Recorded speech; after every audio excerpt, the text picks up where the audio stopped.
Hello everybody, this is Andy, and welcome to episode 4 of All the Mod 6 Don't Walk Away From Me. This guy invades my home and then doesn't even give me attention. What the heck, dude? Anyways, I've been doing a little bit of stuff. I upgraded our machines a little bit more. I made an automatic clay thing. Pretty simple. It's just obnoxious because we don't have ender IO conduits. So I have to like do these pipes and do this weird stuff and have a pump here because we don't have reservoirs. I really hope ender IO gets ported to 1.16 very soon. But these are all ultimate tier. I added a couple more recipes to make like the enriched obsidian and to make the atomic alloys and reinforced alloys. Very simple to do, and just took a couple of patterns. Okay, this guy actually has a really, really good sword, except I don't have the phantom membranes for it. I don't think there's any easy way to make phantom membranes, right? No, you literally cannot craft them, so I'm sorry, bud. You can hang around, I guess. First things first, and it literally just started raining as I pressed record. I need a little bit more string for various projects, so I need to infest some more trees. And I have no reason not to just spam these all over the place. I have like 700 silkworms right now, because I get more every single time I do this. I also did temporarily fix our power problem. Well, first of all, you can see these are ultimate cables. They hold 629 million RF in the entire network, which is a large battery buffer. We are not going to need an actual battery. But I do have this connected back up, and I added 16 more wind guys up there. But let's solve this for good. I put a bunch of solar panel recipes in here, and I think we can make 4 solar panel 6s, which will be 8,000 more RF. I have to do it in 2 crafts, so yeah, because I have 16K storage cells, and it takes 16. That takes more bytes. I'll make 2 for right now. That's an extra 4,000 RF. That's a substantial amount. And it looks like my tree is done too. These are gonna take a minute to craft, but I do have something to do in the meantime now that I have all this string. As you can see, I made a controller from XNet, and I plan on using XNet to automate these inscribers because XNet's actually pretty cool. You can connect a connector to a single side of a machine and interact with that machine from any side, which is really useful when trying to automate things like the inscribers that have sidedness. Okay, so I need some network cables. That's what I need the string for, and it gives you 16 at a time. So let me make, I guess, a whole stack, and then I think I need connectors. How do I make, are these connectors? Okay, yeah, blue connectors. How many? 13? That should be enough. Hey, buddy. You're constantly in my way. I'm gonna need you to go. Bye-bye. Bye-bye. Hey. Bye-bye. And now I have to deal with your friends too, huh? Definitely a source of leather, and now I have some leads too, which is pretty cool. But I'm gonna put the network thing right here. I am gonna need some cables to extend because these things. Wait, actually, no, I can transfer power through the system too. So if I put the controller here, that begins getting RF, and I can make channels somehow. I'm also going to go ahead and have 9 inscribers now. Whoopsies, that's not correct. Because this will allow me to, wow, I really can't place things today, can I? Give me a little bit of cobblestone, please, so I can just put this down. This will allow me to have 3 for silicon, 3 for the different types of presses, and 3 to make the actual processors with. All of these guys are gonna need connectors, just like this. And can I like make this not connect somehow? Which way is this direction? This is west. So if I say don't connect west, okay, yeah, I'm gonna remove these connections. I did leave this one connector right here attached because this needs power and the network needs a place to extract power.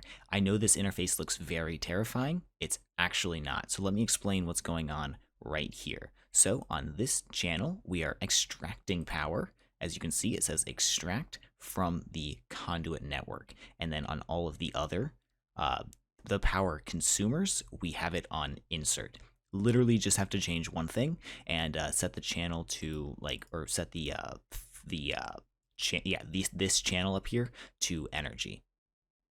And as you can see, all of our machines have enough power, or well, they're fully powered up. I believe there's no limit to how much how much RF that thing can transfer, so we should be pretty good to go. We'll come back to that later. I need a chest, please. I am going to need some storage on the network. Can I make bigger chests? Like, do iron chests exist in this pack? I don't know that I care. So let's go throw a chest, perhaps right here.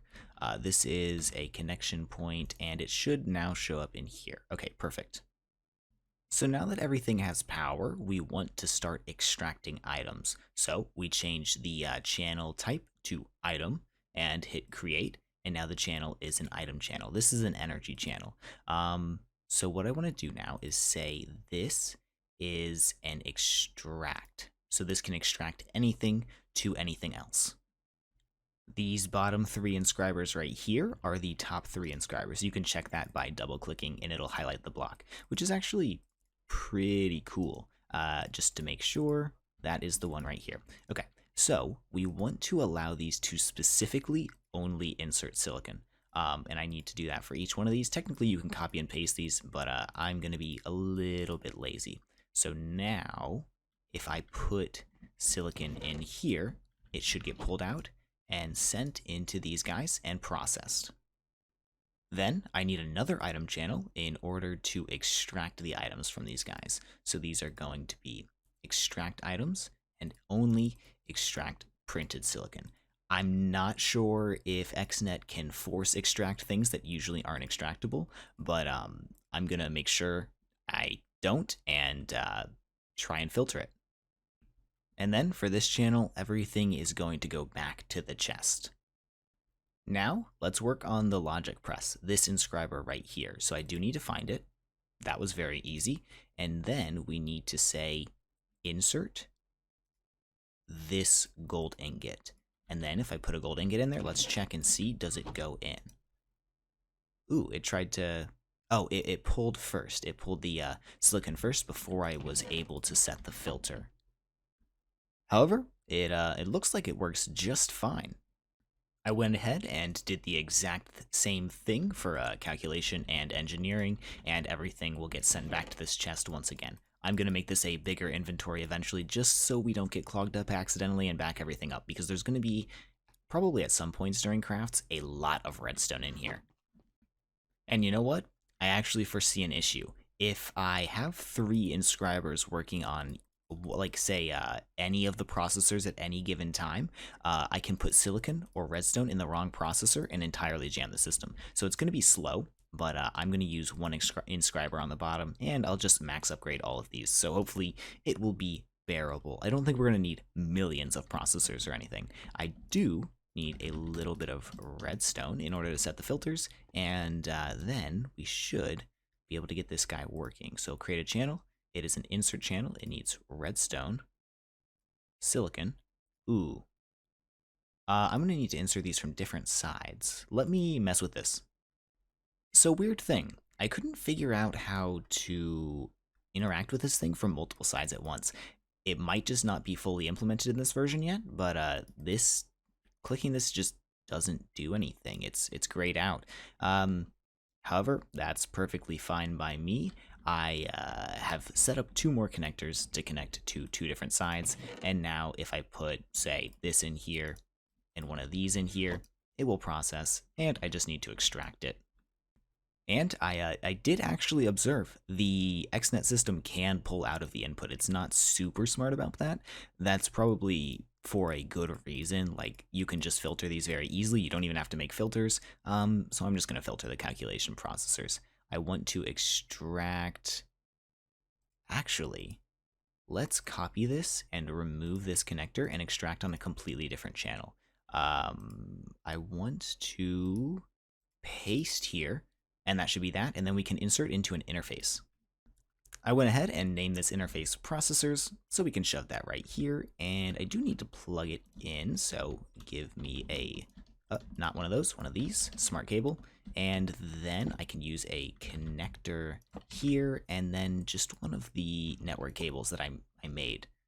I guess 64 was too many. Anyways, we will insert into the interface here, create, insert, and whitelist these things to go in. So now if I put some patterns in, we ought to be able to just make processors on demand.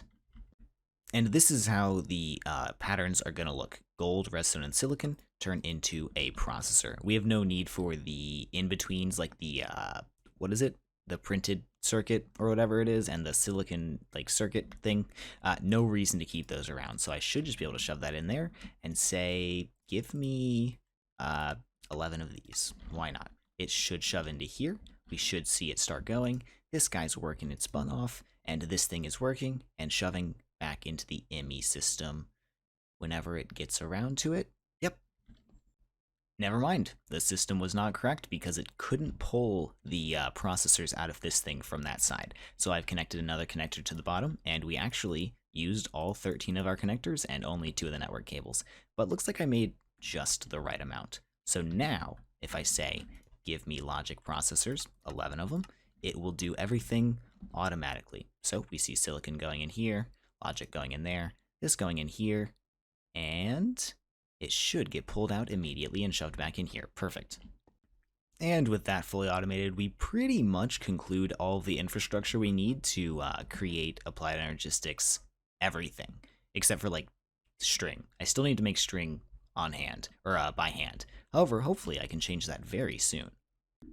And in the time it took us to do that, this is very loud. Our solar's finished crafting. This is not going to be an all the time energy source. In fact, it's literally not even working right now. But during the day, it's an extra 4,000 RF per tick. And with our conduit buffer being just so large, I think we'll be quite all right. Now, since we have our AE system entirely set up, or entirely set up for the time being, I want to begin automating plants even if it's fairly slow. That's going to require us to either get further into Britannia and make some Terra Steel, or get further into tech stuff and make printed circuit boards from PneumaticCraft and omnidirectional hoppers, but this is literally trivial. Let's do the tech route. I'm enjoying tech right now. I kind of want to continue doing it. And that's going to require us to have a singular TNT. I think I still have the button. I do not have the button. I can have a button. And we need a bunch of iron, because we need to make some compressed iron. Luckily, since we have FTB utilities installed, I can set off an explosion in my base without destroying any blocks. So this is how you make your... How rude of you. This is how you make your first bit of compressed steel, or compressed iron. And there we go. It's not a 100% conversion rate. You can make it 100% conversion by using the pressure chamber, which is what we're going to try and do next. But honestly, iron is free. I don't particularly care. Let's get on with it. Getting all the other stuff you need for PneumaticCraft is actually fairly trivial. It just requires some compressed iron that we just made, and basically just a bunch of stone. This reinforced stone is just an ingot and some stone. You craft it into bricks, and that crafts into everything else that we need. So I made some walls, some glass, a couple of interfaces, a couple of valves, some pressure tubes, and some air compressors. There is no RF use in PneumaticCraft, at least not in the early game. You can make a compressor that does use RF, but we are not going to do that just now. And I think we're going to stick with a baby PneumaticCraft air compressor, and it's going to be a 3x3. It's an incredibly simple multi-block. You leave the space in the center open, you place these pressure chamber interfaces so that your insert side is out here on one, and then the output side is out here on the other side. This is just so you can insert and output without them having to use different blocks. Pretty smart, actually. And if I place this chamber glass right here, it's not required, but it allows you to look inside, which is kind of cool. The multi-block forms, and you can see it's pretty cool looking, and it has an interface. To use the pressure chamber, we're going to need some compressed air or pressurized air. Literally pressure. That can be done using these air compressors, and I believe this is pretty much the only way to get compressed air at the start, unless you maybe use the liquid compressor. I don't know, I prefer to go this way. So basically, this just burns solid fuels to create compressed air. So if I go grab some coal, we can make some compressed air. And we should see it start to work. And pressure is rising. We got a little bit of pressure in there, as you can see. We need to make sure we don't go too high, though. These pressure tubes can only hold 5 bar, and this thing can only hold 5 bar, or things will start exploding. Like, it's not a big issue in this pack. These things are not expensive in any way, but explosions are bad. And since explosions are bad, let's actually move these. We're losing some air pressure. That's incredibly loud. So now we've got a little bit of room to work with. As you can see, we're already at 0.7 bars. It slows down as you approach 5 bar, but we will overshoot it with this small little system. What we want to do to help with that is make a pressure gauge tube module. This will, I don't remember the, 1 second. What is the redstone logic? So the redstone logic is 2 times pressure. So if we want to shut this off at 4 bar, we need to let a redstone signal through when this thing is outputting an 8 strength redstone signal. So let me figure that out. Normally, what I like to do is put a comparator right up against this thing and then only let a signal through when it is above the power that I like. Usually that would be done with the potentiometer. I don't know a way to do it in 1.16 because we don't have Draconic Evolution, so I'm just going to do it the old janky way. Whenever this signal reaches this repeater, it will shut these things off because once it reaches this, it will repeat, go back up to signal strength of 15, and then get sent into all of these guys. And then we want to set these with low signal on. Yes, low signal on. And we probably don't want to burn coal in them, actually. We'd probably rather burn something like wood. I had my redstone slightly wrong how I wanted to do it, but now the signal is 9. Once it hit 8, it turned this on, and it disallowed the functioning of these machines. But as you can see, these air compressors are allowed to burn their piece of fuel until they're done. And if this reaches over 5 bars, something is going to explode, which, let's see if it happens. I hope it's not the pressure chamber. Something is going to explode. Yep, you can hear that sound. Hello? It's getting way up there. Something's gonna pop. Yep, there it is. So, like I said, we're gonna use planks as a fuel because they burn for much less time. And as you can see, it shut off and it didn't overshoot its pressure mark, which is really, really good. Basically, we're going to put up with this system until we're able to make the flux compressor, which is the best compressor in the game. So, we need to think about making printed circuit boards, which is going to be quite an involved process. It requires unassembled PCBs, transistors, and capacitors. And to do this, we're going to need to make plastic. And plastic is a process. We need thermo-pneumatic processing plants, which is not that bad, but we also need LPG, which comes from refineries and refinery outputs. I guess there's another block to the multi-block now, and we're going to need oil somehow. How are we supposed to get oil? I'm fairly confident we're going to have to get into immersive engineering and make the pump jack. It shouldn't be that bad, but it will produce crude oil for us and allow us to make plastic. Initially, I was going to go ahead and just make everything for the pump jack and come back in a little bit. However, it appears as though we're going to need a little bit more infrastructure before we're ready to go. So this is an induction smelter from Thermal, and I'm going to put some recipes in it. And here is the multi-servo press. It's just a fancier name for the compressor. I don't know why they needed to rename everything in this mod for 1.16, but whatever, I guess. The pump jack is not the only thing we're going to need from immersive engineering either. We are also, gosh dang it, I ran out of something. Bricks. We're also going to need a coke oven because a coke oven is necessary to get the creosote oil that we need to make treated planks. So now do I have some bricks in here, and hopefully I can finish off the 27 coke bricks that I need. And where do I want to set all of my immersive engineering stuff up? Maybe just right here for the time being? I think that'd be okay. For most immersive engineering multi-blocks to form, you need to whack them with a hammer. Same is true of the coke oven, and this thing specifically can be interacted with using hoppers, so I'm gonna do just that, I think. I'm actually pretty sure it's any item transportation thing, but immersive engineering doesn't really have a whole lot of item transportation stuff, so hoppers are the go-to.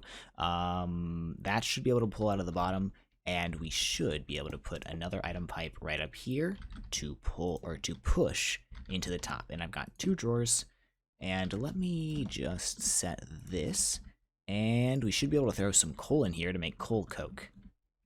Moment of truth.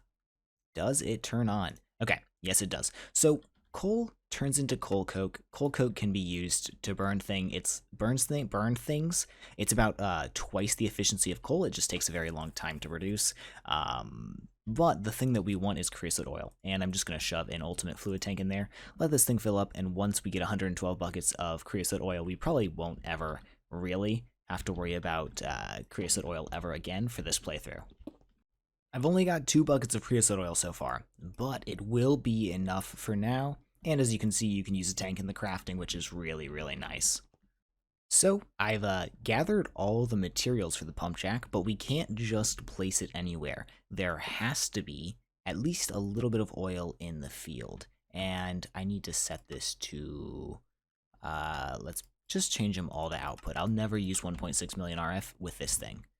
And I need to, yeah, I whack it, and then it should spit out a core sample drill thing once it's done, right? I believe it's done. Yes, it gave me something. So this is a crude oil reservoir, as you can see down there. It says 7 million millibuckets, or 7,000 buckets. So I can literally build it anywhere within this chunk, and I'm definitely going to do that. Using the pump jack projector, which displays multi-blocks instructions for the mod, it's very easy to know where things have to go. You literally just place them where they light up. As you can see, it gets a lot easier to see what's what once you hold it in your hand. So what else goes down here? Not that. Clearly not that. A little bit of this. Probably some steel scaffolding, right? Yep. 1, 2, 3, 4, 5, 6, 7, 8. I need 4 more steel scaffolding. So this is the structure. However, as you can see, the projector is not accepting the mechanism steel block as a part of the actual structure. I don't know if this is going to work, but hopefully the multi-block will form if I press it in the right place. It's not looking... Oh, it did it. Okay, perfect. Apparently the projector just doesn't accept blocks from other mods, but the multi-block itself will. Alright, now our guy is working. I had to give him a place to put his oil, but other than that, I believe we're good to go. I am a little bit curious whether or not this thing will automatically turn off if it runs out of space to put the oil in. In prior versions, it did not. And also, this is a very interesting looking block. I don't even know how this would be done. It looks like it did go ahead and shut off once it filled up, and that is a 112 bucket buffer. And I'm going to go ahead and throw this into an ender tank rather than run a whole connection over here and set up a fluid storage bus. This is just easier, and it means I don't have to do a stupid IMI system thing right now. And then I can just put this other ender tank, which is going to also be set to the black channel in the middle, and we can just transfer our crude oil like that. Time to expand again, because I am having issues knowing where I want to put this thermo-pneumatic processing plant thing, and I kind of want to put it behind over here. Alright, I got tired of having to run back over to here, so I made the wireless terminal and a wireless access point. Very easy, just stick it on your system, make a security terminal, throw this thing in here, link it, charge the thing. Easy good. I can't explain everything, or we're never going to get anything done in this episode. To make this refinery controller work, we need to make it hot. And the way I'm going to do that is with a couple of vortex tubes. They need to point the hot side towards the thing you want to be hot. And then I think we need to supply them with some air pressure. Oh my goodness. Scratch that other thing. This is a B. Oh man. There's like a jar, right? Is this difficult? Oh my god, it's so simple. Give me it. I need some bees to start out with. I thought I was gonna have to summon them, but maybe we can just get them this way? I'm not entirely sure, but apparently this is a kitten bee. Very interesting. I need to make some TNT because I ran out of... I am also out of sand. Make me 100 sand. I ran out of compressed steel. Now, if I'm correct, we just need to pipe into this bottom block right here. Yes, that appears to be correct, and the temperature is high enough that this should be working. Stacked on top of each other, ranging from 2 to 4 refineries. I have definitely done that. Maybe it's not in the correct orientation. Alright, trying to vein mine the refineries crashed my game, so don't do that. I'm gonna assume this is not running right now. Is there a reason for that? Probably a lack of pressure? Nope, you just apparently need at least 2 of them. So we are producing diesel, kerosene, gasoline, and LPG. LPG is the useful one, but we can up produce or we can, what's the right word? I'm not sure what the right word is, but we can turn gasoline into LPG, kerosene into gasoline, and then into LPG, and diesel into kerosene, into gasoline, into LPG. These other ones might come in slight use, like diesel we can make lubricant out of, I think, but other than that, you know, we don't need it. Also, I did cheat in 4 new refineries because it kind of broke them somehow. I'm not entirely sure how, but oh, dirty cheater I am. As you can see, this thing is running very slowly. That's because its temperature isn't reaching 100 degrees Celsius very often. We have a couple of issues. We can throw heat sinks onto these guys to increase the amount of cool air that they will expel off, and I think I'm just going to put 4 on each one, and that should be good enough for the time being. But also, exposed sides of this refinery make the heat dissipate faster and make the entire thing less efficient. Also, I added 3 more producers, so hopefully we will have a faster production of compressed air. I need a couple more here and there. We are going to need to get the stuff out of it, so I'm going to have fluid pipes, but this thing should be running much faster now. Uh-oh. And here is the system we're going to use to move the fluids. It's just an XNet thing. XNet is really powerful if you don't have Ender IO conduits with filters and all that kind of stuff. So I'll probably use this in a lot of different places, but all the extracts and inserts are filtered and they're all going to the right place in the correct order. We just need to begin processing them. Alright, I've added the fluid pipes and got the thermo processing plants kind of better set up. The pressure over here is kind of terrible, so we'll need to revamp our pressure creation in just a little bit, but for now, why don't we attempt to get a little bit of LPG into plastic? And the way that we're going to do that is have an export bus here, exporting coal into this, and with coal and I think it's with coal and 100 millibuckets of LPG, we will make 1 bucket of molten plastic. Another thing that I want to do is turn this diesel into a little bit of lubricant. That way we can make some speed upgrades. That should solve our pressure problem, I hope. Okay, I've done a little bit more configuring here. The thing should be fully set up. The only issue is I'm not getting enough pressure to these guys in order to step them up to the next fuel. So at one point I did have enough pressure, so I made a little bit of each thing, but it's not that much. And yeah, they're all going to the correct line. And what's happening is plastic is being made here just as it was. It's going into this fluid tank. And the way that we actually make the plastic sheets, first of all, there's only one type of plastic sheet, which is pretty cool in my opinion. The multiple types of plastic sheets was kind of stupid, though it was a feature of the other version, or the 1.12 version of the mod. The way you do it, actually, is you put a heat frame on a chest, cool it with a vortex tube that you need to supply pressure to. This one's really not getting any pressure at all. I assume my thing is out of fuel, but you shove this in here and eventually it will start cooling. Just need to throw a little bit more coal into here, get this guy compressing, and it starts going real quick. And now what we should see over here is once this pressure raises just a little bit, this thing should start cooling. I think it needs to get below 0 degrees Celsius to actually start cooling the plastic. But trust me, if you put the fluid tank in here, it will cool the plastic because I've already cooled a couple of stacks of it. In fact, that's more than a couple of stacks. That's a lot of plastic. Oh, the pressure just finally got here, so we're a little bit up in pressure to 0.71 bars, but that allows this to occasionally go below 0, which allows this to very slowly cool. As you can see up here, the cooling thing is going up. You can also cook in this thing, so like if I put pork chops, like raw pork chops in here, and I wanted it to cook and I applied it heat instead of cold, it would cook them. I am never going to use that function.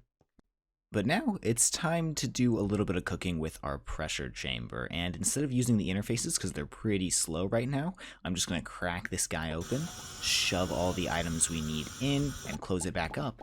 And if we go check over here, we should be able to see crafting happening, and it already made them. So that is the recipe for the empty PCBs. We need a couple of these, so I went ahead and made 60. And I think if I just break this, it'll give me them. Yeah, that looks good to me. I'm a little bit limited by slime at the moment, but let's try and make a little bit of capacitors and transistors. Once again, I'll just crack it open and I'll throw in that recipe first, and hopefully that should work just fine. I don't know if I had the ratios perfectly right. Yeah, ratios were a little bit off, but that should be quite all right. I can crack it open, jump in, and get back on out. And we got 60 transistors, not terrible. So I need 30 here, and crack this boy open one more time, throw all that in there, do that, and wait, how does this have such a high pressure? Huh, that's pretty crazy. And now we have transistors as well, perfect. Close that back up, and we should be good to go. The next thing I need actually is a charging station, and that did not place the way I thought it would place. A charging station.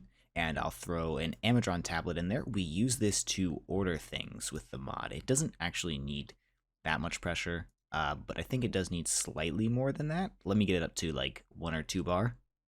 And then I believe if we just do that, we can set this as the inventory. Let's throw a bunch of emeralds in there. Why aren't you going? And then I think I can just go here and say I want a PCB thing. I want one of these. Place order, and drone should come and give us our items. Oh, there he is. Bye-bye. And we were delivered a PCB blueprint. This is needed to craft the UV light box, which I'm gonna go make. This thing also requires pressure, and it looks like they might have updated this, so you can set a threshold that you want it to go at. I definitely want this at 100%, and if we oh wow, that's not what I expected to happen. But as you can see, the etch success chance is going up, and eventually it will reach 100% and it'll get moved over here. So what I should be able to do is hopper in and hopper out, and everything should just be fully automated that way. That's actually a pretty nice update. Good on you, PneumaticCraft. The next step in the process here is to etch these, what are they called? The empty PCBs that have been they have brought their etch success chance up to 100 in an etching tank. This is different than it used to be. I think you can apply pressure to it or heat it or something now, and it'll go faster and use up the etching acid. We'll use this only a couple of times. However, the main issue we're running into right now is I can't make etching acid. It requires gunpowder, rotten flesh, and spider eye, and I have gunpowder. No rotten flesh, no spider eyes, because I haven't really killed any mobs in this playthrough. So I think we'll come back next time with a traditional mob farm to start off the episode, and then we'll get on our way finishing up PneumaticCraft by making the flux compressor and being able to finally make these hopper botany pots. I probably could have spent a significant amount less time just making the magic ones, but where's the fun in that? So yeah, I'm gonna end the episode here. I'm gonna let those things etch or bring their etching chance up. I don't even know. Light boxing, whatever it is. Have a fantastic day. I'll see you in the next one, and we'll get a lot more done, I promise.